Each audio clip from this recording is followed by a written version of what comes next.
दूसरा है दोस्तों बटन दबाने पर करंट खा रहा है और स्टक हो जा रहा है। ये दोस्तों प्रॉब्लम आती है डेड मोबाइल में। तो यदि मोबाइल अलग से रैम वाला है तो रैम को रिवॉल्व कर देना आपको सीधे सीधे, अलग से रैम वाला है तो। यदि मोबाइल अलग से रैम वाला नहीं है, इस टाइप के मोबाइल में स्टक होने का कारण मोबाइल आईसी का डाटा सीपीयू में नहीं जा रहा है।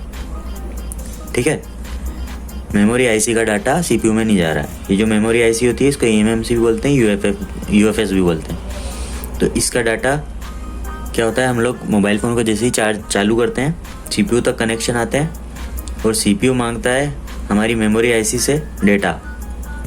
तो कहीं ना कहीं मेमोरी आईसी उसको डेटा नहीं दे पा रही है, जिस कारण से सीपीयू जो है ऑन नहीं हो रहा है, वो स्टक हो जा रहा है। क्योंकि सीपीयू तो चालू है, ईएमएमसी उसको डाटा देगी, उसके बाद तो वो आगे बढ़ेगा, तो वो कहीं ना कहीं जाके स्टक हो जा रहा है। तो दोस्तों इसमें क्या करना है, अगर नया मोबाइल है, मोबाइल अगर नया फ़ोन है तो उसमें क्या होता है, सीपीयू के डेटा लेने वाली पिन जो है वो ड्राई हो जाती है और ड्राई होने के कारण ये प्रॉब्लम आती है। नए मोबाइल में अगर ये दिक्कत आई है स्टक वाली, तो आपको क्या करना है, सबसे पहले सीपीयू पे काम करना है।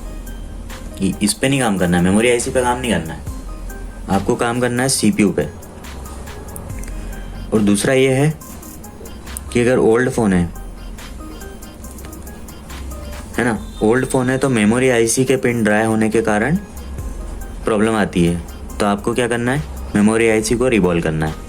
ओल्ड फ़ोन है अगर उसमें स्टक हो रहा है तो मेमोरी आईसी पे काम करना है, और नया फ़ोन है उसमें स्टक हो रहा है तो सीपीयू आईसी पे काम करना है। फिर तीसरा पॉइंट है यहाँ पर, मेमोरी आईसी की हेल्थ के कारण भी ये प्रॉब्लम आती है।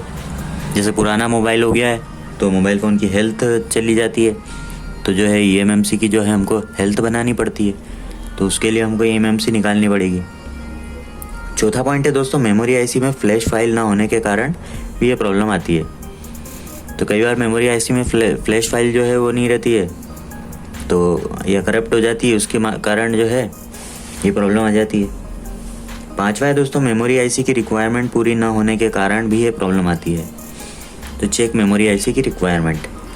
अब ये क्या होता है दोस्तों, रिक्वायरमेंट क्या होती है, जहाँ पर दोस्तों ये मेमोरी आईसी लगती है, जो मदरबोर्ड में जो उसके पॉइंट्स रहते हैं, तो हर पॉइंट पर कहीं ना कहीं से कुछ ना कुछ कनेक्शन आ रहे होते हैं। तो अगर उनमें से एक दो कनेक्शन भी या एक कनेक्शन भी अगर उस पॉइंट पे नहीं आएगा, ये इतने सारे आपको बारीक बारीक पॉइंट दिख रहे हैं, ये जाके मदरबोर्ड में आईसी जो है ऐसी कैसी लग जाती है। तो मदरबोर्ड में जो बारीक बारीक पॉइंट्स रहते हैं, उन पॉइंट्स पे कहीं ना कहीं से जो है कनेक्शन आ रहा होता है।